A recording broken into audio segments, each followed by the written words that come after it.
বিষয়গুলো নিয়ে সামাজিক মাধ্যমে বেশ খোলামেলা আলোচনা হচ্ছে। আর মূলধারার যে গণমাধ্যম, সেখানে যে সকল আকার ইঙ্গিতে খবর প্রকাশিত হচ্ছে, তাতে করে স্পষ্টতই বোঝা যাচ্ছে মার্কিন যুক্তরাষ্ট্র বর্তমান ডক্টর মোহাম্মদ ইউনূস সরকারের উপরে একটি ইনক্লুসিভ নির্বাচনের জন্য বেশ চাপ প্রয়োগ করছেন। আপনারা যদি গত কয়েক মাসের খবরাখবর দেখেন, তাহলে দেখবেন যে ডক্টর মোহাম্মদ ইউনূসের নিরাপত্তা উপদেষ্টা জনাব খলিলুর রহমান দিল্লি সফর করেছেন। তারপর তিনি কাতার সফর করেছেন এবং আমেরিকা সফর করেছেন একাধিকবার। এর বাইরে মার্কিন যুক্তরাষ্ট্রের বেশ গুরুত্বপূর্ণ বেশ কয়েকজন কূটনীতিবিদ তারা বাংলাদেশ সফর করেছেন এবং সরকারের অতি গুরুত্বপূর্ণ ব্যক্তিদের সঙ্গে ক্লোজ ডোর বৈঠক করেছেন। এর বাইরে আমরা যেটা দেখেছি, ইউরোপীয় ইউনিয়ন, মার্কিন রাষ্ট্রদূত এবং অন্যান্য গুরুত্বপূর্ণ দেশের যারা রাষ্ট্রদূত তারা চরকির মতো ঘুরে বেড়াচ্ছেন। জামাত, তারেক রহমান সাহেব, তারপর ডক্টর মোহাম্মদ ইউনূস, তাদের সবার সঙ্গে সিরিজ অফ বৈঠক তারা করার পর এরা আবার সদল বলে দিল্লিতে বৈঠক করতে যাচ্ছেন। কার সঙ্গে যাচ্ছেন, কি কারণে যাচ্ছেন, এগুলো নিয়ে নানা রকম বিতর্ক হচ্ছে এবং সবাই বলার চেষ্টা করছেন যে আমেরিকা একটি ইনক্লুসিভ নির্বাচন চাচ্ছে এবং সেখানে যে কোনো মূল্যে হোক আওয়ামী লীগের অংশগ্রহণ করানো বাধ্যতামূলক করার জন্য তারা জোর চেষ্টা চালাচ্ছে। এখন পরিস্থিতি যেভাবে চলছে এই মুহূর্তে, এটা কি করে সম্ভব? এর কারণ হলো নির্বাচনের তফসিল ঘোষণা হয়েছে, আজকের দিন পর্যন্ত প্রতীক বরাদ্দ হয়ে গেছে এবং নির্বাচনের ট্রেন্ড ঠিকমতো চলছে। সেই নির্বাচন কিভাবে হবে না হবে সেটা পরের ব্যাপার। প্রথমত হলো যে সরকারের পক্ষ থেকে সর্বশক্তি দিয়ে নির্বাচন অনুষ্ঠান করানোর চেষ্টা করা হচ্ছে, আর রাজনৈতিক দলগুলো যারা প্রার্থী তারাও যার যার অবস্থান থেকে প্রচার এবং প্রোপাগান্ডা শুরু করেছেন। তো এই অবস্থাতে কিভাবে আওয়ামী লীগের সঙ্গে রিকনসিলিয়েশন সম্ভব, কি করে আওয়ামী লীগকে এই নির্বাচনে অংশগ্রহণ করানো সম্ভব, এগুলো নিয়ে আকার ইঙ্গিতে আলোচনা হচ্ছে। যারা একটু সাহসী তারা বলার চেষ্টা করছেন যে ঠিক আছে, নির্বাচনটা পিছিয়ে দেওয়া হোক। আবার কেউ কেউ বলার চেষ্টা করছেন যে ঠিক আছে, নির্বাচনে যারাই ক্ষমতায় আসুক তারা নির্দিষ্ট সময়ের পর 3 মাস বা 6 মাস পরে আওয়ামী লীগকে রিকনসিলিয়েট করে যদি একটি ইনক্লুসিভ নির্বাচন দেওয়া হয় তাহলে সেটা হতে পারে। তো এগুলো নিয়ে আলাপ আলোচনা হচ্ছে।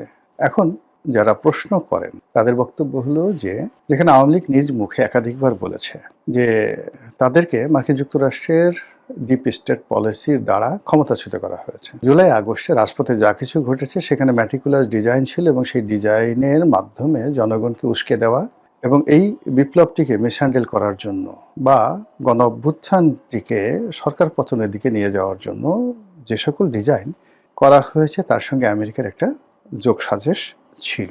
আমরা বিভিন্ন আকারের বুলেট, বিভিন্ন আকৃতির আগ্নেয়াস্ত্র সহ ওয়েস্টিন হোটেলে সেই আমেরিকার যে সামরিক কর্তা তাদের মরে যাওয়া বা মারা যাওয়া বা তাদেরকে মেরে ফেলা, হোয়াট এভার মেবি, এই ঘটনা নিয়ে নানা রকম প্রতিবেদন দেখেছি এবং কোনো রকম ময়নাতদন্ত ছাড়া সেই লাশ আমেরিকার একজন কর্নেল, সেনাবাহিনীর একজন কর্নেল, যিনি দীর্ঘদিন যাবৎ বাংলাদেশে গোপনে দায়িত্ব পালন করছিলেন, তার সেই তৎপরতা নিয়ে নানা রকম কথাবার্তা বলা হচ্ছে।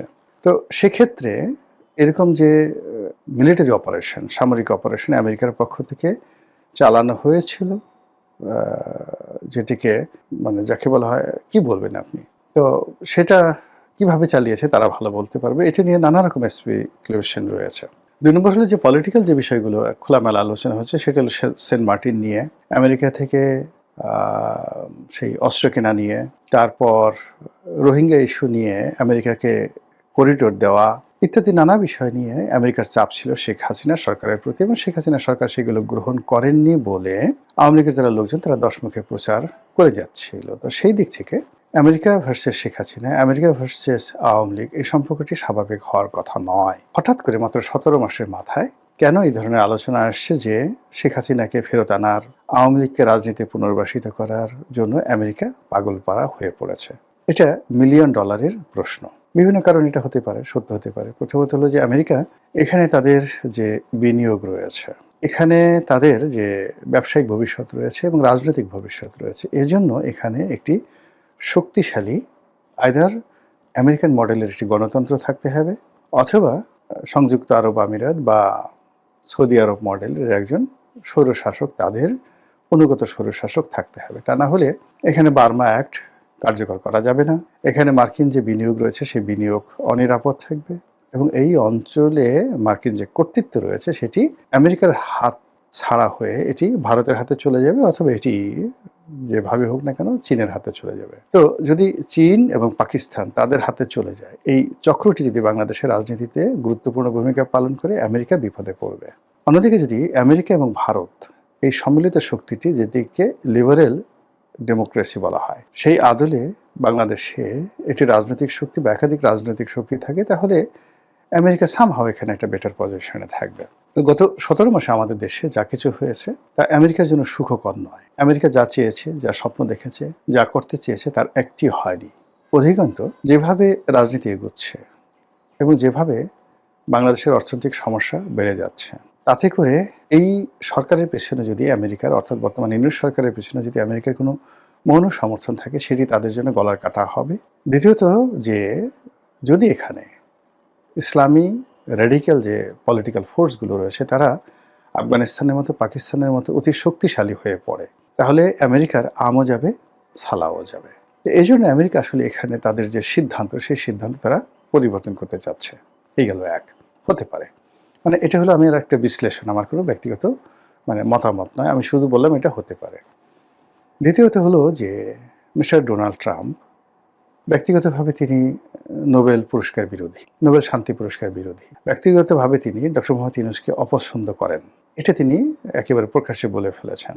তো সেই দিক থেকে মার্কিন যে পররাষ্ট্রনীতি, সেই পররাষ্ট্রনীতির ক্ষেত্রে মার্কিন ফেডারেল সরকারের একটা একছত্র আধিপত্য রয়েছে। আমেরিকার ইন্টারনাল ব্যাপারে দেখা গেল যে সেখানে ডোনাল্ড ট্রাম্পের খুব অল্প করণীয় আছে। সেখানের জুডিশিয়ারি এতটা স্ট্রং, সেখানকার যে গভর্নরের অফিসগুলো আরও স্ট্রং, যেখানে কাউন্সিল রয়েছে, সিটি কর্পোরেশন রয়েছে, সেখানে সিটি কর্পোরেশনে অল ইন অল, যেমন নিউ ইয়র্কের মেয়র, শিকাগোর মেয়র, তারা যথেষ্ট শক্তিশালী।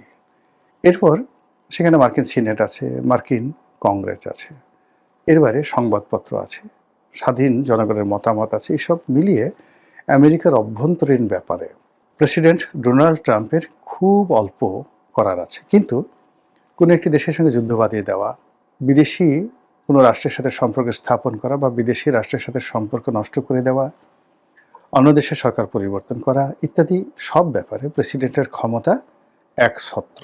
এত বেশি ক্ষমতা যে সেখানে মার্কিন যুক্তরাষ্ট্রের যে সকল সার্কিট রয়েছে, সে সকল সার্কিট খুব অল্প ক্ষমতা প্রয়োগ করতে পারে ডোনাল্ড ট্রাম্পের উপর। তো সেই দিক থেকে বাংলাদেশের সঙ্গে সম্পর্ক তৈরি করা, কিংবা গত 50 বছর ধরে যে সকল মার্কিন নীতি বাংলাদেশের জন্য প্রযোজ্য, সেগুলোকে উল্টে দেওয়া, আবার নতুন করে সম্পর্ক ঝালাই করে নেওয়া, এটা ডোনাল্ড ট্রাম্পের জন্য বা মার্কিন প্রেসিডেন্টের জন্য তুলির ব্যাপার। জাস্ট 1 2 3 বলবেন আর ওটা অমনি হয়ে যাবে।